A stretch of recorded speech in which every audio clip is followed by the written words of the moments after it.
I hope this finds you well and living your best life through Jesus Christ.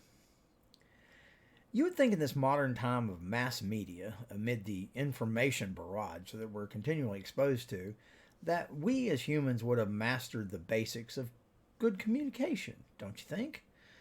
But the truth is that we humans still struggle to clearly communicate with each other, both on a personal level and also in the media. As a teacher, I learned long ago that garbled communication means the death of learning. If a child or an adult, for that matter, cannot clearly understand what you're trying to express, then teaching and understanding grinds to a screeching halt.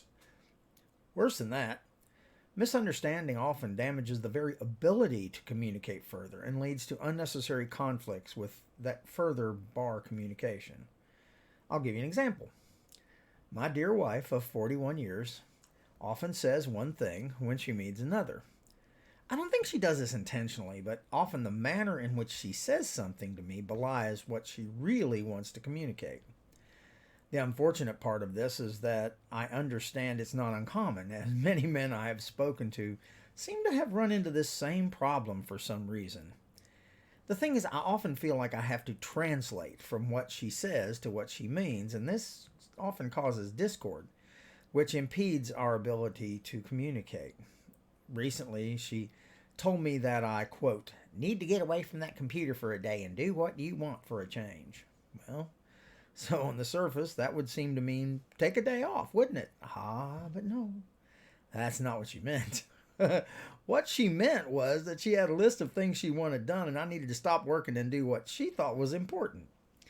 Well, I foolishly took her at her word and started the day working on a fun project I'd been wanting to get to for some time when she came into my office, and her very demeanor told me she was not happy. A bit of intense fellowship followed until I finally got the real message, and it was, stop what you're doing and do what I want. So I did. I'm no fool. That's how I've been married for 41 years.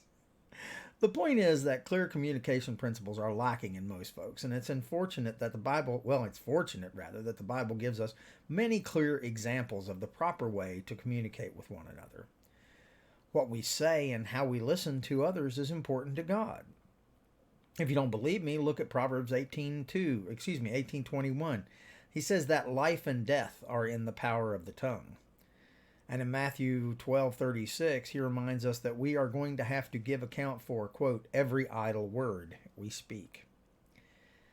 The good thing is the Bible's filled with advice and practical advice. Our dear brother James outlines 3 basic keys to good communications in James 1:19. He says, so then, my beloved brethren, let every man be swift to hear, slow to speak, slow to wrath. So take a look at those 3 keys briefly. It's natural to think we know what other people want or need before they finish asking, and we generally assume that what we have to say is what the other person should really be interested in hearing. It reminds me that Stephen Covey, who wrote the 7 practical habits of highly successful people, he points out that listening skills are rarely taught and, frankly, generally neglected. But Proverbs 18:13 says, he who answers a matter before he hears it, it is folly and shame to him. It's vitally important that we truly learn to listen to others. And sometimes that means taking the time to listen to what is not being said as well. That requires time and patience. But if we truly want to communicate and understand, we need to take that time. The second thing is we need to be slow to reply. We all want to and are taught to express ourselves, and that's a good thing.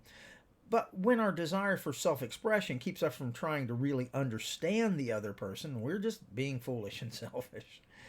Proverbs 18:2 tells us, a fool has no delight in understanding, but in expressing his own heart. We must be careful to think before we speak, and to choose our words carefully. Whatever we say should be edifying and uplifting and, frankly, intended to reflect the nature of Christ and to glorify God. Finally, we need to be aware of our tone as well as our words. A harsh tone, either intentionally or unintentionally, can hamper the ability to communicate. My mother used to quote Proverbs 15:1-2, which says, a soft answer turneth away wrath, but a harsh word stirs up anger. We should always be aware of our tone and our demeanor when we're speaking and listening. When we speak softly, kindly, wisely, truthfully, and with love, we can diffuse negative feelings and promote positive relationships both inside and outside the church.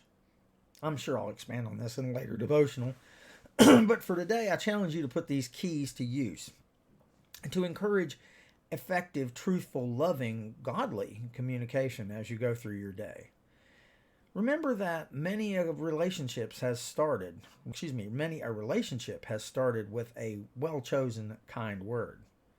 But unfortunately, many a relationship has ended with a poorly chosen word, spoken in anger or haste. Today, I pray you choose wisely.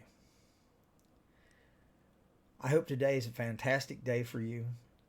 I want you to know that I'm here if you need me, and I love you all.